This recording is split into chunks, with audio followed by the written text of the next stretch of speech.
Here the question is, name the process used for the benefaction of ores if the ore is soluble in some suitable solvents. The process is leaching. In metallurgy, leaching is a technique used to extract valuable metals from ores or concentrates by dissolving them in a solvent. The process typically involving different steps.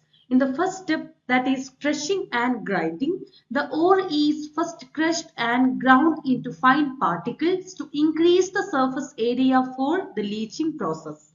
The ground ore is then treated with a chemical solution that selectively dissolves the target metal, and the common leaching agents include cyanide, sulfuric acid, and nitric acid.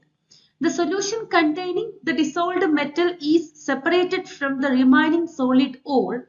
This can be done through filtration or centrifugation, and the metal is recovered from the solution through various methods such as precipitation, electrolytic reduction, or solvent extraction. The recovered metal is then refined to remove the impurities and produce the final product. So leaching is crucial in metallurgy for processing ores that are not amenable to direct smelting or where the metal content is low.